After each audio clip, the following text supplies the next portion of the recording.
तर नाशिकमध्ये राजकारण तापलेलं आहे, राजकीय वातावरण तापलेलं आहे, तर दुसरीकडे पुण्यामध्ये सुद्धा सभांचा धडाका पाहायला मिळतोय।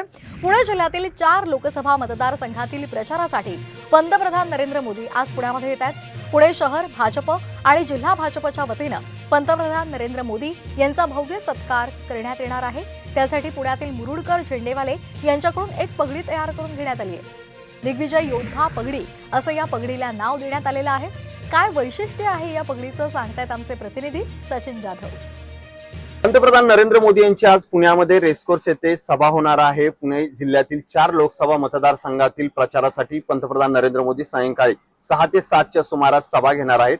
त्या पार्श्वभूमीवर पुणे भाजप आणि पुणे जिल्हा भाजपच्या वतीने त्यांचा सन्मान करण्यात येणार आहे। त्याच्यासाठीच ही अनोखी पगडी जी आहे ती बनवण्यात आलेली आहे। आपण पाहतोय की दिग्विजय योद्धा पगडी असेला नाव दिलेलं आहे। माझ्यासोबत गिरीश मुरुडकर आहेत की ज्यांनी ही खरतर पगडी बनवली। सर, नेमकी काय वैशिष्ट्य आहे त्याला आणि कशा प्रकारे बनवण्यात आली? ही संपूर्णपणे कॉटनची पगडी आहे आणि विशेष म्हणजे ही हाताने बांधलेली आहे पारंपरिक पद्धतीने। यात पंचधातूंचा वापर करण्यात आलेला आहे।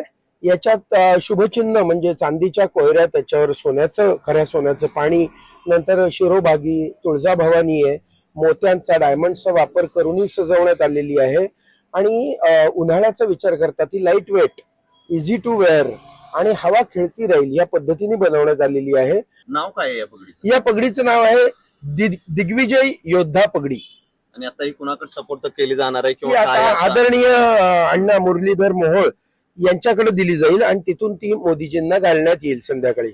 नक्कीच आपण पाहतोय की पंतप्रधान नरेंद्र मोदी सायंकाळी 6 च्या सुमारास रेसकोर्स येथे सभेसाठी येणार आहेत आणि त्यांचा भाजपच्या वतीने सन्मान सत्कार केला जाणार आहे। त्यावेळेस त्यांना ही पगडी जी आहे ती परिधान केली जाणार आहे।